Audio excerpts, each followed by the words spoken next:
나는 프라이드 높은 특수부대다. 물속에서의 혹독한 훈련을 견디는 것은 물론 산속에서도 며칠 동안 굶으며 살아남는 훈련을 했다. 가장 중요한 훈련 중 하나는 적의 침투를 대비하는 모의 전투 훈련이었는데 각각 공격군과 방어군으로 인원을 나눠 훈련을 실시했다. 포상 휴가도 걸려있기에 모두들 적극적이었다. 나는 침투조가 되었다. 그리곤 날이 어두워지기만을 기다렸다. 김 병장님과 함께 팀이 돼서 다행입니다. 저희가 휴가 나가려면 김 병장님께 달려있는 거 아시죠? 김 병장님만 믿습니다. 걱정 마. 소리만 내지 마. 그럼 내가 다 알아서 할 테니까.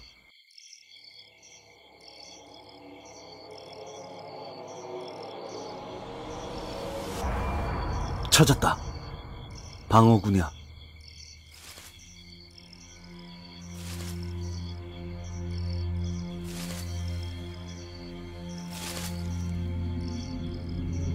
꼼짝 마. 너는 이제 죽었어. 야, 잡았다. 포상 갈 준비나 해라.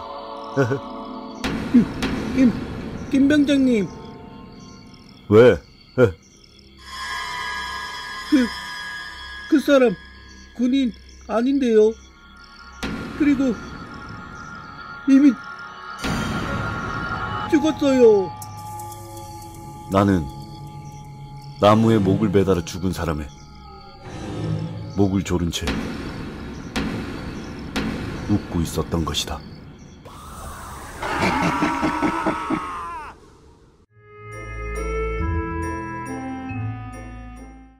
이 이야기는 실화를 바탕으로 각색하였습니다.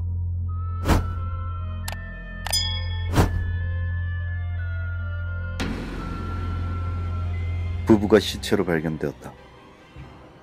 주변 사람들은 부부의 안타까운 동반 자살 사건으로 생각했지만 사실은 도대체 이 부부에게는 어떤 일이 있었던 것일까?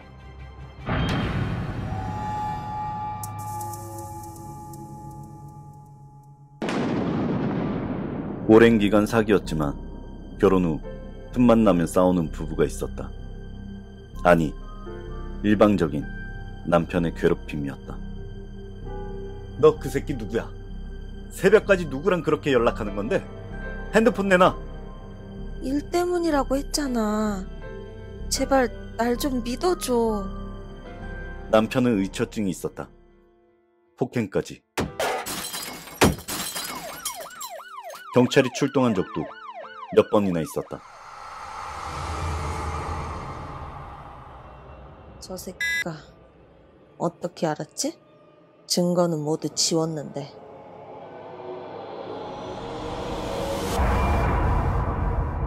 혹시 뒤를 쫓은 거 아니야? 남편의 예감은 사실이었다. 아내는 바람을 피우고 있었다. 그것도 여러 명의 남자들과. 남편이 알아챈 것 같아요. 도대체 어떻게 하는 게 좋을까요? 정말 죽이고 싶어요. 그런데 이혼은 절대 안 해주려고 하고. 어떻게 하죠? 부적이라도 쓸까요? 남편 죽이는 부적 없을까요? 내가 결혼할 때도 두 사람에게 말했잖아. 서로 죽이는 사주라고. 이미 늦었어. 안 돼. 이제 둘은 뗄려야 뗄 수 없는 존재야. 죽이려고 하면 자네에게도 큰 화가 올 수 있어. 부적은 써줄 수 없어. 제발요. 무슨 방법이 있을 거잖아요. 엄청난 돈을 본 무당은 고민에 빠졌다. 한 가지 방법은 있긴 한데 말 그대로 부적은 안 돼. 대신 이게 뭔가요? 독약이야. 독약이요? 안 돼요. 눈치가 빠른 건지 의심이 많은 건지 제가 같이 안 먹으면 음식은 입에 대지도 않아요. 그리고 경찰이 알아내면 그건 걱정하지 마. 하루에 한 알씩 일주일이면 죽을 거야. 체내에 독성분도 남지 않을 거고. 이건 해독제야. 자네만 먹으면 돼. 대신 주의할 점은 독약은 무조건 한 알만 넣어야 돼. 그 이상 넣으면 이 해독제도 통하지 않으니까. 그리고 독약 성분도 체내에 남으니 명심해. 절대 한 알만 넣어야 돼. 자기야, 밥 먹어요. 오늘부터는 내가 음식 맛있게 해드릴게요. 웬일이야? 집안일을 다 하고? 뭔가 수상한데? 수상하긴요. 나도 이렇게 먹고 있잖아요. 딱 일주일만 우리 같이 밥 먹어요. 그동안 우리 많이 싸웠잖아요. 일주일 동안 나도 집에서 안 나갈 테니까. 뭐 그러던가.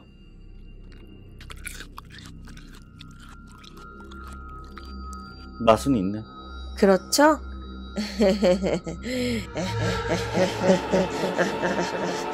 죽어라, 인간아.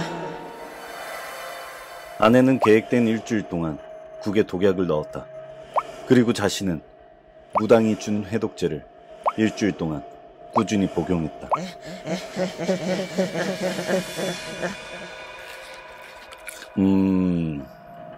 음식 솜씨가 갈수록 좋아지네. 남편도 만족했다. 하지만 남편은 아내를 끝까지 믿지 않았다. 아내가 음식을 먹는 것을 확인하고서야 음식을 먹었다. 그리고 일주일이 지나고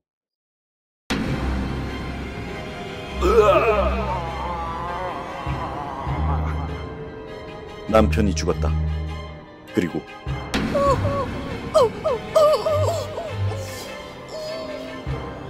아내도 죽었다.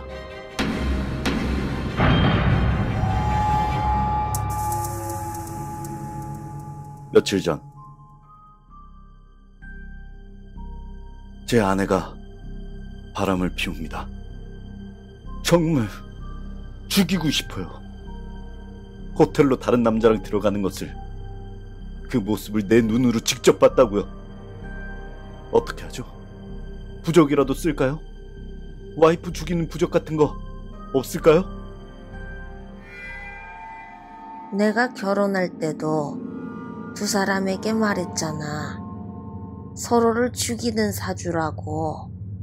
이미 늦었어. 안 돼. 이제 둘은 뗄려야 뗄 수 없는 존재야. 죽이려고 하면 자네에게도 큰 화가 올 수 있어. 부적은 써줄 수 없어. 차라리 이혼을 하지 그래. 아니요. 이혼은 절대 안 돼요. 복수하고 싶어요. 복수요. 제발요. 무슨 방법이 있을 거잖아요. 한 가지 방법은 있긴 한데.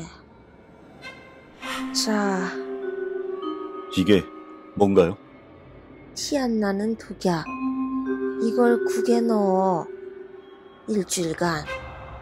독약은 절대 한 알 이상은 넣지 말게. 넣으면 해독제가 안 들거든.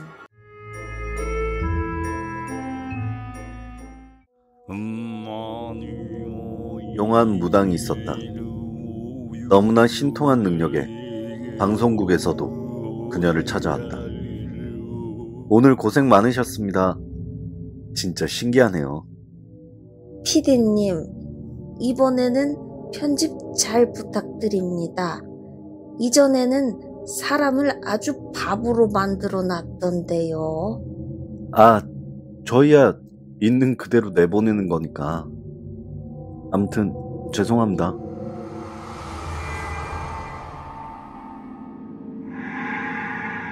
피디님, 귀신의 존재를 안 믿으시는구나. 아, 네. 사실 저는 직업이 직업인지라 증명할 수 있는 것만 믿어서요. 그래요? 피디님, 장례식장에 가지 마세요. 당분간. 네?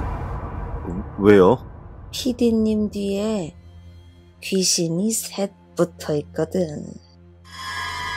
그게 무슨... 이거요.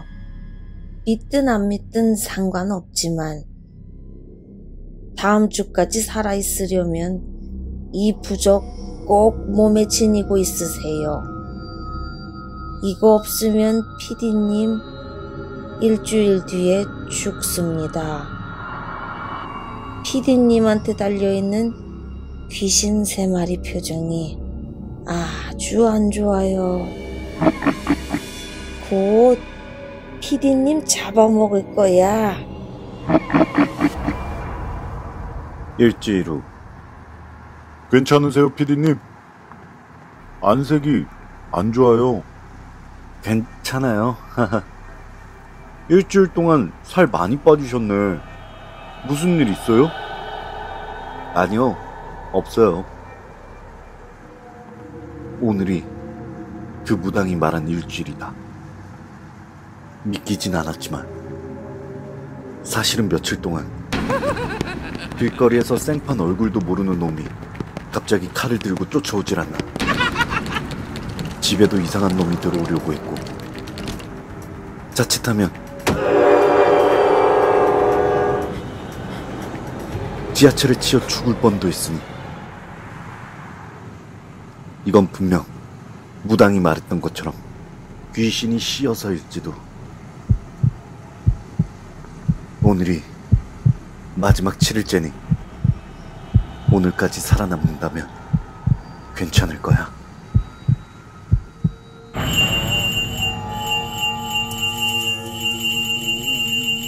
오늘 촬영만 끝나면 제발 무사히 하루가 지나길. 그 무당 말대로 이 부정만 몸에 지니고 있으면 괜찮을 거야. 당신 뭐야? 귀신이 붙어있네? 네, 알고 있습니다. 3마리 붙어있다고. 아닌데? 3마리 아닌데? 4마리인데? 수호령 셋이랑 혹시 당신 부적 가지고 있는 거 있어? 네, 제 목숨을 지켜줄. 그거 버려! 네? 당장 버리라고! 이거 저주 부적이야! 그 부적이 당신 수호령들 다 죽이고 당신까지 죽이려고 한다고! 그건 바로 저주 부적! 그럴 수가. 무당이 당신한테 원한 품은 일 있어? 당신 죽을 뻔한 거야!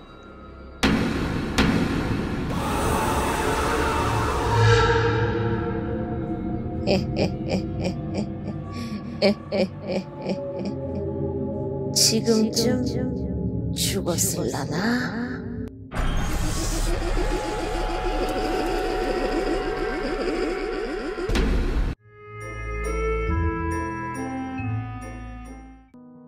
영화 시나리오를 쓰는 남자가 있었다. 2년 동안이나 준비한 작업이었다. 2년 동안이나 글을 썼는데 이번에도 실패하면 힘들다. 그냥 다 때려치워버릴까? 이 길이 내 길이 아닐지도. 응? 뭐지? 이게 뭐야? 이건 누군가 죽어간 서류 봉투에는 하나의 시나리오가 담겨 있었다. 대박이야. 이런 시나리오가 있었다니. 이건 세상에 나오지 않았던 걸작이야. 남자는 자신에게 시나리오를 주고 간 사람이 누구인지 궁금했지만 밝혀낼 순 없었다. 잘 쓰라고. 올해의 시나리오상은 먹보의 하루를 쓴 장하. 남자는 양심의 가책을 느끼긴 했지만 어쩔 수 없었다. 성공이 먼저였다. 그리고 그날 밤 그는 스스로 목숨을 끊었다. 경찰은 더 이상의 걸작을 만들어낼 수 없다는 남자의 유서를 발견했다. 처음이자 마지막 작품을 남기고 죽은 작가를 향해 사람들은 많은 아쉬움과 애도를 표했다. 그는 비운의 천재가 되었고 그의 작품은 영화사의 길이 남을 걸작으로 남겨졌다. 그리고 다음 해에 열린 영화 시상식, 또 다른 천재 신인 작가가 나타났다. 그리고 그녀는 그날 밤 시신으로 발견됐다. 천재 박명이라고 해야 할까? 세상은 차기작에 대한 두려움을 이유로 천재들의 짧은 운명을 보도했다. 다음 해에도 신인 작가였다. 그 다음 해에도 4번의 수상과 4번의 자살. 이제는 영화제의 저주라고 불리기 시작했다. 한편으로는 스스로 단 한 편의 영화만을 남기고 세상을 떠난 그들을 대중들은 최고의 걸작을 남기고 간 전설로 추앙했다. 일부에서는 우려도 많았다. 훌륭한 작품이지만 역사의 한 페이지를 장식할 정도의 수준은 아니라고. 하지만 대중들은 그런 평론가들과 영화계 사람들을 향해 맹비난을 했고 유작이자 최고의 작품을 남긴 시나리오 작가들을 옹호했다. 맹목적일 정도로. 그리고 다음에 또 다른 작품이 나왔다. 이번에는 신인 작가가 아니었다. 과거에 한 번 시나리오상을 수상하고는 줄곧 내리막을 걷던, 그저 그런 작품을 찍어내던 경력 많은 작가였다. 사람들은 내심 안도했다. 이번에야말로 신인 작가들의 저주가 풀릴까? 축하드립니다. 살아남으신 걸 축하드려요. 그런데 이번이 은퇴작이라고 들었는데 아쉽진 않으신가요? 마지막 작품이라는 것은 큰 의미가 있죠. 예술은 희귀성의 법칙에 따르니까요. 걸작은 단 하나가 존재할 때 더욱 빛을 발합니다. 저는 그런 의미에서 이미 전설적인 작품 5편을 만들어냈거든요.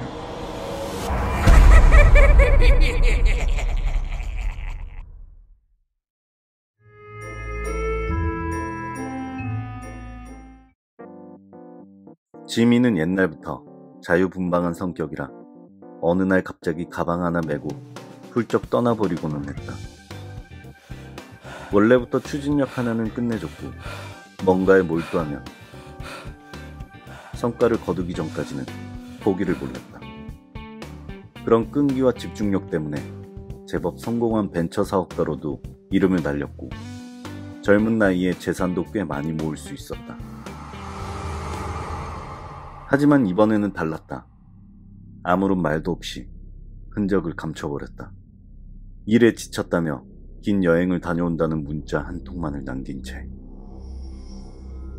아무리 자유분방하다고는 하지만 책임져야 할 회사가 있는데 이렇게 무턱대고 떠나다니 너무 실망이야. 그러게 말이에요. 지미 이 녀석. 저한테는 회사를 잘 부탁한다 말 한마디만 남기고 떠나버렸어요.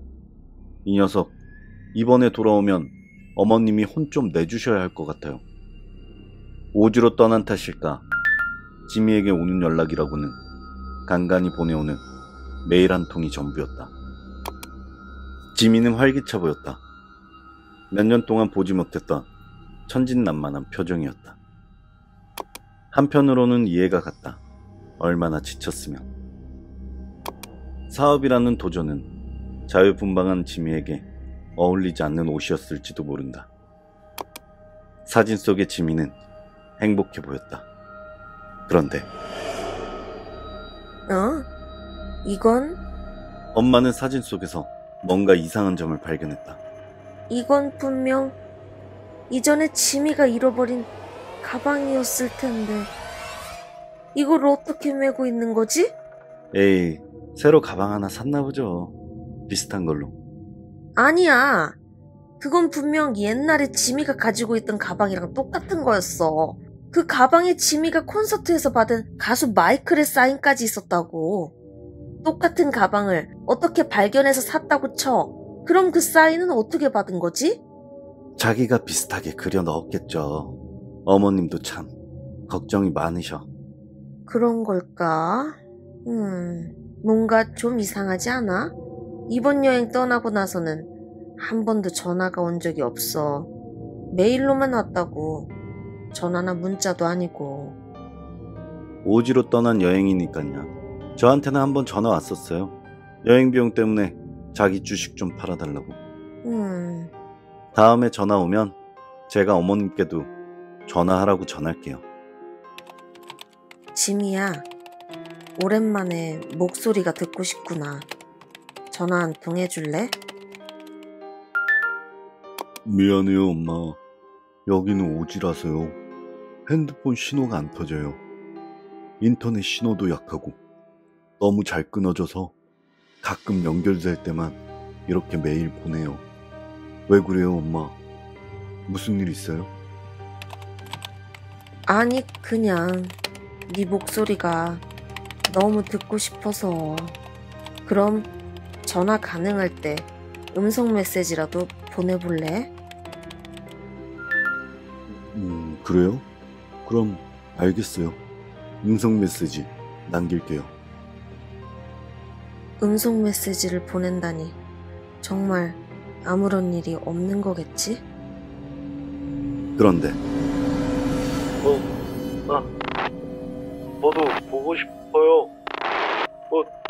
들어갈 테니까 마세요. 여기 상태가 안 좋아서 나중에 보낼게요. 아들에게서 온 음성 메시지는 음질이 너무나도 좋지 않았다. 하지만 지미의 엄마는 알아챘다. 이건 지미의 목소리가 아니야. 이건 지미의 목소리를 흉내내고 음성 변조된 것 같은.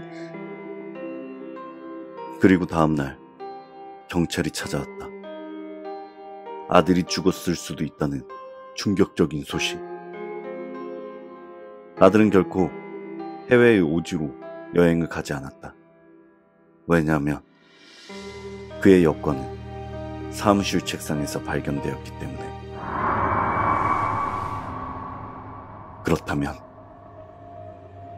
그렇다면 도대체 누가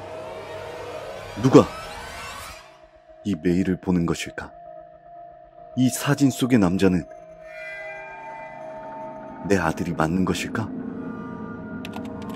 너 아니지. 지미 아니지.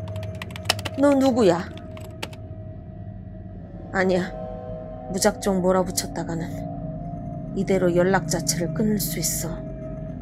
이 새끼는 도대체 누구야? 너. 또 하나의 음성 메시지가 왔다. 아들에게서 온.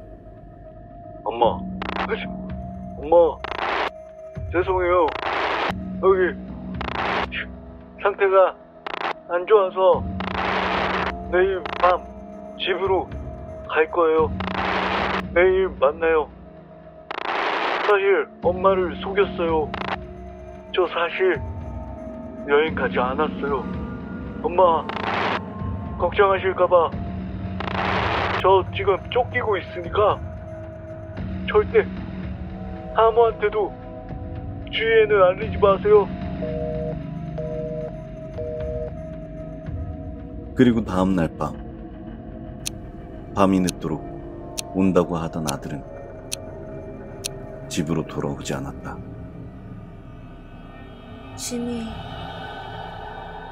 결국 기다리던 아들은 새벽이 되도록 돌아오지 않았다. 그리고 얼마나 시간이 지났을까? 집안에서 사람의 기척이 사라졌을 때 누군가 집 앞을 서성였다. 그의 손에는 칼이 들려 있었다. 그가 조용히 집으로 들어가려고 할 때 꼼짝마! 경찰이다! 사실은 엄마는 경찰에게 지미에게서 받은 사진들에 대한 이야기를 했고 조사가 시작되었다. 경찰은 지미가 보내온 사진들 모두가 몇 년 전 과거의 사진이라는 사실을 밝혔고 메일 역시 지미의 사무실에서 보내졌다는 것을 밝혀냈다. 그리고 그 사무실에서는 지미의 혈흔이 발견되었다. 저 지금 쫓기고 있으니까. 지미인 척 연기를 하며 메일을 보내고 음성 메시지를 보낸 사람은 바로 지미의 사업 파트너였던 신영훈이었다. 와! 아니라고! 지미가 나한테 부탁한 거라고! 기다리는 엄마를 위해 나한테 대신 가달라고! 나 부탁받고 온 것 뿐이라고! 2011년 미국 캘리포니아. 승승장구하던 젊은 사업가 크리스 스미스가 돌연 자취를 감춘다. 가족들과 연인에게는 오지로 여행을 떠나겠다는 말을 남긴 채. 하지만 그는 다시는 가족의 품으로 돌아오지 못했다. 크리스 스미스는 가족들에게 이메일로만 연락을 했었는데 1년이 지나도록 전화통화가 되지 않는 점을 이상하게 여긴 스미스의 부모가 신고하면서 본격적인 사건 수사가 진행되었다. 그 결과 크리스 스미스의 사무실에서 그의 것으로 보이는 많은 양의 혈흔이 발견되었다. 용의자는 바로 그의 동업자 신영훈. 그는 라스베가스 카지노를 들락거리며 회사 공금을 사용했고 엄청난 도박빚을 진 상황이었다. 경찰 조사 결과 신영훈은 범행을 은폐하기 위해 크리스의 부모와 형제에게 약 9개월간 크리스로 가장 아프리카 각지에서 보낸 것처럼 이메일을 보내며 안부를 전했다.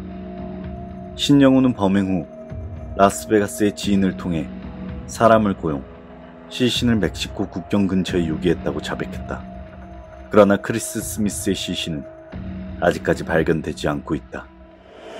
신영훈은 1급 살인죄로 종신형을 선고받았다.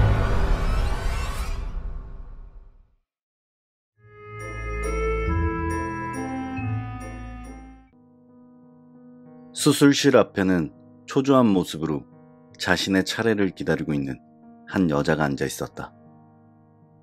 그 여자는 눈부시게 아름다운 파란 눈동자를 가지고 있었다. 얼마나 시간이 지났을까? 그 여자의 옆으로 부축을 받으며 한 노파가 다가왔다. 그 노파는 눈에 붕대를 감고 있었다. 왜 하필 이 자리에 앉는 것일까? 여자는 노파가 신경 쓰였다. 그런 여자의 마음을 아는지 노파는 여자에게 말을 걸었다. 저런 떨고 있군요. 이 노파는 눈에 붕대를 감은 채 어떻게 내가 겁먹고 있다는 것을 알 수 있을까? 여자는 그런 생각을 잠시 했지만 별 상관없었다. 괜찮아요. 하나도 안 아파요. 요즘 기계가 좋아져서. 나도 처음에는 눈에 손댄다는 게 무서웠는데 이제는 아무렇지도 않아요. 나는 눈 수술만 4번째거든. 그냥 수술하고 난 후가 조금 불편하지만 뭐 괜찮으니까 걱정 너무 하지 말라고. 여자는 노파의 진심 어린 위로에도 감사함은커녕 콧방귀를 뀌었다. 김수님씨, 네? 수술 준비됐습니다.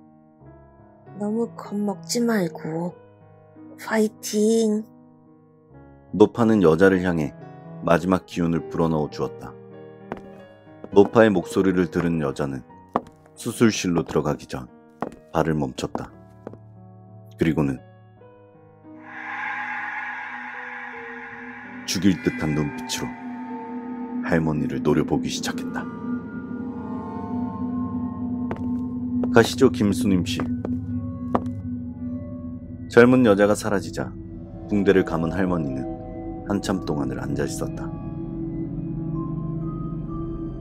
그리고 얼마간의 시간이 흐른 후 수술 잘 됐다고 합니다. 그래? 그럼 우리도 가볼까? 노파는 그 여자가 무사히 수술을 마쳤다는 소식에 기분 좋은 미소를 지었다. 그리고는 서둘러 자리에서 일어났다.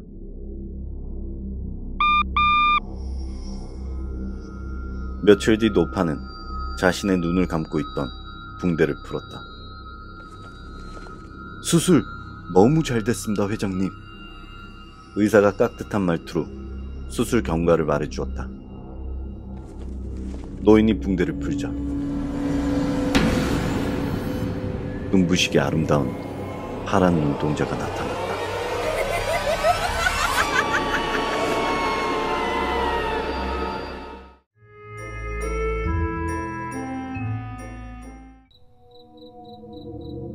나는 귀신을 믿지 않는다. 내 취미는 심령 사진이나 영상이 찍힌 곳에 가서 트릭을 밝혀내는 것인데, 몇 군데의 유명 스팟에서 벌어진 사진과 현상이 모두 조작된 것이라는 것을 밝혀내면서 나름 유명해졌다. 대개가 합성됐거나 눈속임, 그리고 자연현상들 뿐이었다.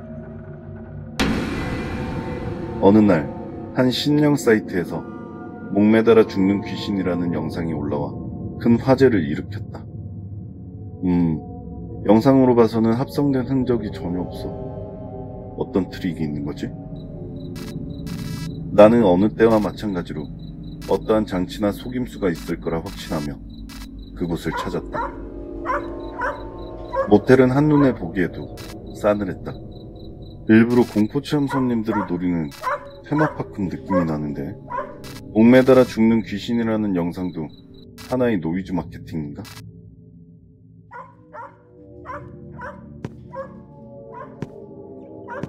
하필 오늘은 그런 현상이 없군요.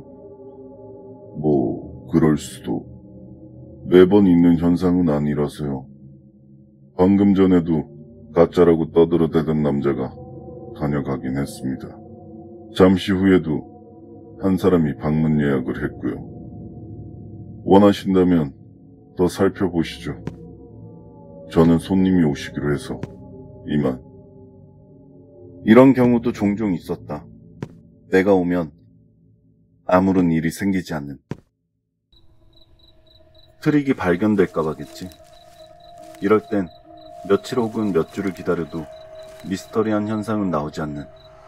그런데 그때 진짜다. 진짜야.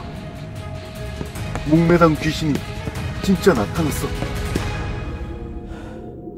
뭐지? 왜? 진짜 심령 현상인가? 분명히 밖에서 봤을 땐 사람이 매달려 있었는데, 근데 왜 목줄이 2개지? 뭔가 장치가 되어 있을 거야. 내 눈으로 확인해야겠어. 분명히 어떤 장치가 있을 거야. 아니면 빔 프로젝트 같은 걸로 쏘았나?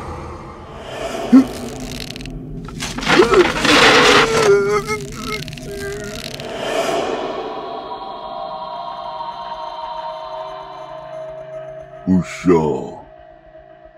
얼른 다음 손님 받을 준비해야지. 봤어. 나 봤다고. 여기에 누군가 목매달고 있었다고. 응? 근데 왜 밧줄이 3개지? 올라가서 확인해볼까?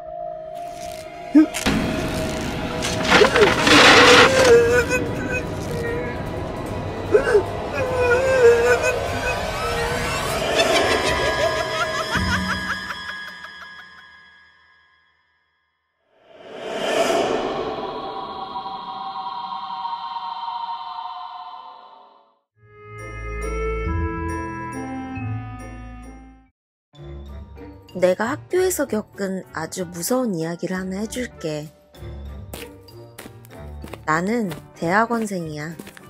많은 사람들이 알고 있다시피 사실 대학원생이 이렇게 이쁘게 꾸미고 다니진 않아.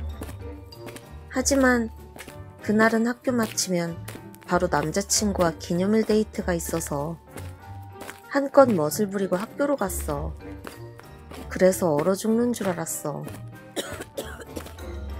그날은 내가 오전 실험 준비를 해야 하는 당번이라 일찍 학교에 도착했어.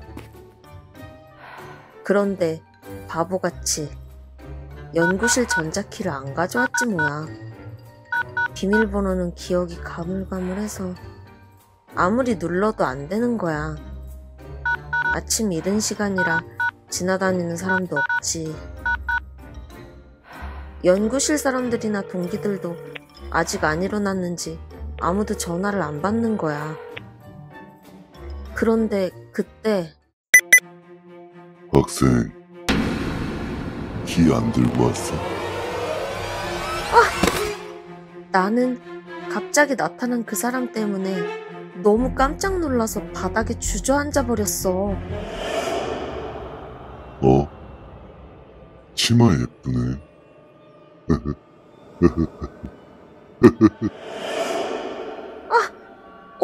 어딜 보시는 거예요? 그런데 그 사람은 한참 동안이나 나를 그런 눈빛으로 계속 쳐다보는 거야. 노골적인 눈빛으로 말이야. 나는 벌떡 일어나서 그 자리를 피했어. 이상한 남자 같았거든. 건물 청소하시는 분 같긴 했었는데. 그래도 주변에 아무도 없으니까 너무 겁이 나더라고. 나는 빨리 문이 열린 건물 안으로 피했어.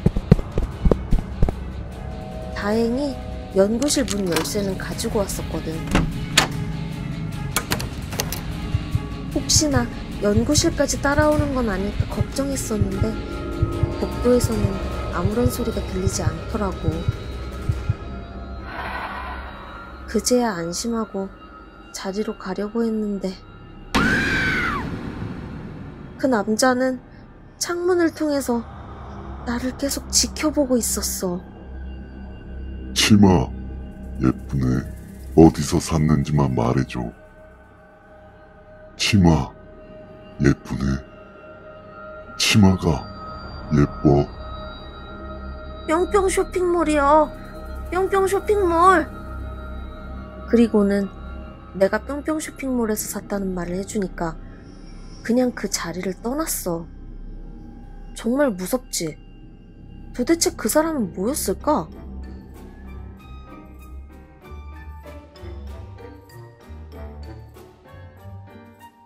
와, 진짜 이쁜 치마다. 끝내주지. 너한테 딱이야.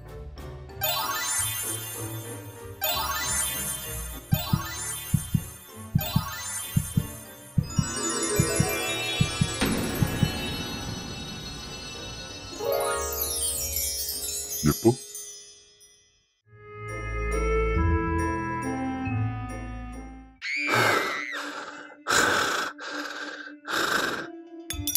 대낮에 피투성이가 된 채 길거리에 앉아있는 남자.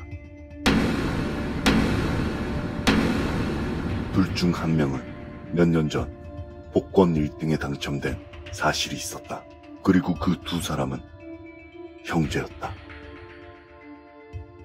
2007년 전주, A씨는 주변에서 사람 좋기로 소문난 사람이었다. 형제 간의 우애도 남들이 부러워할 정도로 좋았다. 하지만 집안의 형편은 그리 좋지 못했다. 이봐요. 미안하지만 건물을 새로 지어야 하니까 집을 좀 빼주셔야 되겠어요. 아니, 갑자기 나가라고 하시면. 결국 A씨는 낡은 집에서도 쫓겨나 원룸을 전전하며 어려운 삶을 살아가게 된다. 그런데 어느 날 돌아가신 아버지가 꿈에 나왔다. 그동안 고생했다. 내가 너 좀 편히 살게 도와줄게. 아버지, 잠에서 깬 A씨는 예사롭지 않은 느낌에 복권방으로 달려갔다. 그리고 로또 한 장을 사게 되는데 1등이야. 이제 고생 끝이라고. 1등 당첨 금액은 17억 원. 가난한 삶을 살던 그에게는 정말 인생 역전의 큰 금액이었다. 그는 그 행운을 가족들과 함께 나누기로 한다. 막둥아, 내일 서울 가자. 응? 무슨 소리야? 뜬금없이 서울이라니. 나 복권 1등 당첨됐어. 뭐? 그게 정말이야? A씨는 막둥이를 특히나 아끼고 보살폈다. 당첨금도 두 사람이 함께 찾으러 갔다. 형, 당첨금은 어디다 쓸 거야? 내가 다 생각해놨지. 누나 1억, 삼촌한테는 5천만 원, 막둥이 너도 1억, 처남들에게는 3천만 원씩. 또 뭐? 나야 좋지만 형 당첨됐다고 이렇게 가족들한테 다 나눠주면 형은 어떡해. 그동안 고생하면서 살아왔는데 형도 누리면서 살아야지. 괜찮아. 나는 또 열심히 해서 돈 벌면 되지. A씨는 형제들뿐만 아니라 친척들에게도 각각 수천만 원, 많게는 1억씩 챙겨줬다. 그리고 자신은 돈이 생기면 해보고 싶었던 작은 정육식당을 차렸다. 모두들 A씨를 칭찬했다. 고마워했고 가정에는 웃음소리가 끊이질 않았다. 새로운 삶의 희망을 A씨가 모두에게 선물해줬던 것이다. 경험 없이 처음 가져본 자신의 가게였지만 A씨가 차린 가게도 맛집으로 소문나기 시작했다. 그때는 모든 것이 잘 풀릴 것만 같았다. 모든 것이. 하지만 얼마 지나지 않아 그의 삶에서 밀려났던 먹구름이 다시 한번 그를 향해 다가왔다. 더욱더 어두운 그림자를 품고서. 그가 하던 가게가 침수 피해를 입고서 가게의 손님들이 뜸해지기 시작했다. 그리고 야, 미안한데 나 돈 좀 빌려줘라. 내가 꼭 갚을게. 이자까지 확실하게 챙겨줄 테니까. 나 돈 없는데. 야, 너 다른 애들한테는 돈 많이 빌려줬다며. 나한테만 1억이야? 나 정말 힘든 상황인데 너마저 이럴 거냐고. 마음 약한 A씨는 친구들에게 이미 수억 원을 빌려주고 깨인 상태였다. 심지어는 대출까지 받아 주변 사람들에게 빌려줬다. 거절하지 못하는 그의 성격은 점점 더 그를 궁지로 내몰았다. 엎친 데 덮친 격으로 어머니까지 병을 얻게 되었다. 야, 가족들한테 도움 요청해. 네가 그래도 여태까지 챙겨준 게 있는데 왜 혼자만 떠안으려고 하냐? 그래도 준 걸 다시 달라고 하기도 그렇고. 야, 어머니 일인데 너 혼자 어떻게 하려고. A씨는 막노동까지 하며 어떻게든 버텨보려고 했지만 결국에는 저기, 너 혹시 돈 좀 가진 거 있어? 형, 내가 돈 가진 게 어딨어. 아파트 산다고 다 썼지. 혹시 그 아파트 담보로 잡고 대출 좀 받을 수 있을까? 내가 좀 많이 급해서. 결국 A씨는 동생의 아파트를 담보로 4,600만 원을 대출받는다. 대신 이자는 A씨가 내기로 했다. 하지만 결국 그 일은 형제에게 최악의 한 수가 된다. 대출을 받았지만 정육점은 폐업 위기, 몇 달 동안 이자까지 내지 못하는 상황이 되자 두 사람 사이에 묘한 기류가 형성이 된다. 형, 도대체 어떻게 된 거야? 왜 약속을 안 지켜? 조금만 기다려봐. 나도 힘들다고 형이 갚아주기로 했으면서 이 독촉장이 왜 계속 나한테 날아오는 건데? 동생은 형에게 이자를 갚으라며 따지기 시작했다. 그토록 우애가 좋았던 형제들은 한 달 이자 25만 원 때문에 동생은 형에게 양아치라는 욕설까지 하게 된다. 그리고 그 말을 들은 형 A씨는 분노에 휩싸였다. 내가 너한테 어떻게 했는데, 감히 나한테. 결국 A씨는 만취 상태로 동생의 가게로 찾아가 동생의 초등학교 1학년 딸과 아내가 지켜보는 가운데 동생과 다투기 시작했다. 이미 이성을 잃은 A씨는 동생의 딸이 가지고 있던 인형을 칼로 난도질해버렸다. 심상치 않음을 느낀 동생의 아내는 딸을 데리고 자리를 피했지만 그 직후 남편의 비명을 듣게 된다. A씨의 동생은 형이 휘두른 칼에 목을 비롯 온몸을 수차례 찔려 병원으로 실려갔지만 결국 목숨을 잃었다. 힘든 삶 속에서 복권 1등 당첨이라는 행운을 얻었고 당첨금을 나눠 가질 정도로 우애가 좋았던 형제. 하지만 형제에게 그 복권 1등 당첨은 비극의 씨앗이 되어버렸다.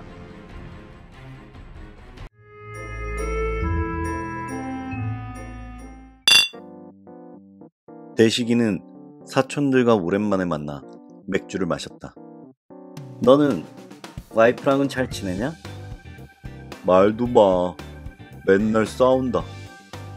싸운다고? 우와, 너 용감하네. 너네 와이프 짱 무서워 보이던데. 싸운다기보다는 잘 피해. 그래, 조심해라. 근데 요즘 좀 더 분위기가 안 좋은 게 갑자기 밀가루를 끊기로 했대. 이제 몸에 좋은 걸 먹어야 한다나. 밀가루 끊기 힘든데. 맛있는 음식들이 얼마나 많은데. 그런데 나보고도 밀가루 끊으라고 하는 거야. 난 쉬는데 왜 강요하는지 몰라. 몰래 먹고 있긴 한데 진짜 나도 끊어야 하나? 야, 그건 정말 멍청한 일이야. 우리 와이프가 밀가루를 끊었거든? 다이어트 한다고. 몇 달 됐어. 처음에는 좋았어. 속도 편해지고 잠도 잘 자고. 맞아, 우리 와이프도 그랬어. 잠 잘 자더라고. 불면증도 없어지고. 2단계. 성격이 점점 나빠져. 점점 화를 내는 주기가 짧아지더라고. 자꾸 시비를 걸어. 맞아, 우리 와이프도 그랬는데. 되게 신기해. 금단 현상 같은 건가? 3단계. 혼잣말을 시작하지. 불안한가 봐.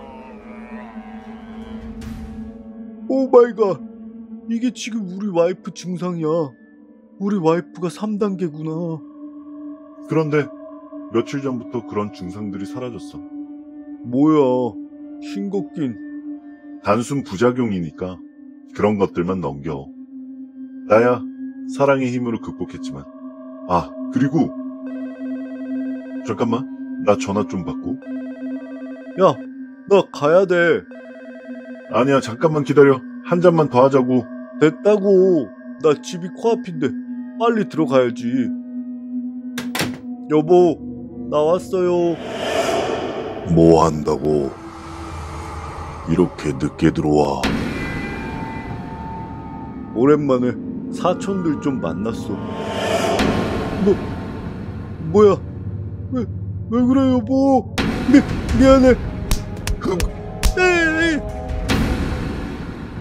뭐야? 대식이 들어갔어? 와이프한테 혼난다고 일찍 들어갔어. 아, 알려줄 게 있는데. 3단계가 지나면 4단계가 있는데 우리 집 와이프는 말이야. 왜 그래, 여보? 4단계. 사리가 생기더라고. 암튼 그 단계만 잘 피하면 모든 게 평화로워질 거야. 그 단계만 잘 피하면.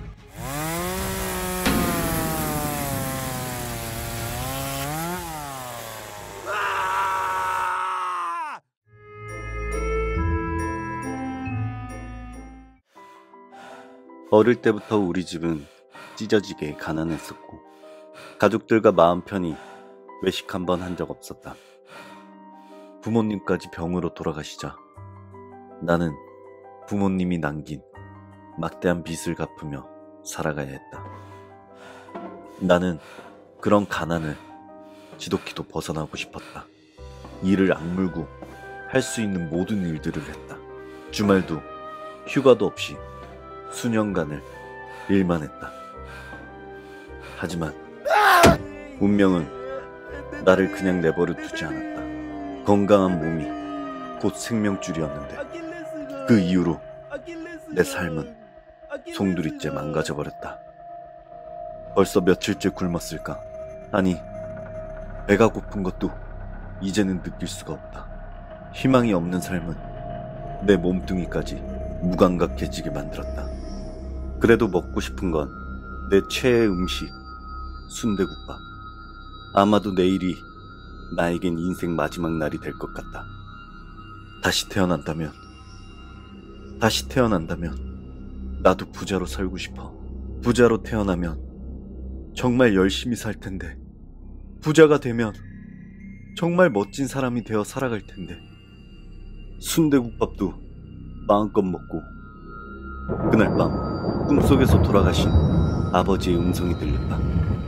1, 2, 3, 4, 5 마지막 번호는 이게 뭐지? 로또 번호인가?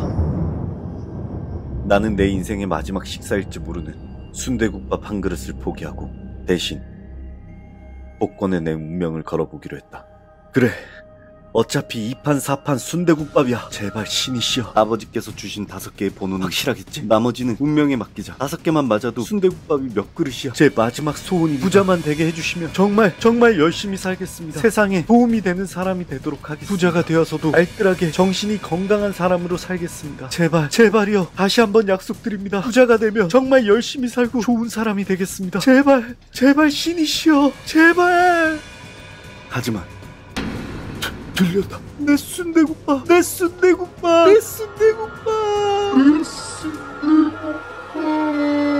언제까지 이거 할 거야?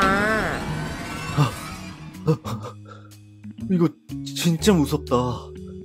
정말 실감나. 너무 끔찍했어. 적당히 해야지. 이런 빈곤 중독되면 안 돼. 적당히 공포 장르로 즐겨야지. 그리고 언제부터 순대국밥 타령했어? 순대도 못 먹으면서. 내가 하고 싶어서 했냐? 어쩔 수 없잖아. 우리 집 꼰대가 사고치고 다닌다고 빈곤 체험 안 하면 용돈 끊는 데잖아. 그러게. 지난주에 뜬금없이 람보르기니는 왜 샀어? 내 페라리로 사람 찾잖아. 재수 없어서 어떻게 모냐? 한 달이면 많이 타기도 했고.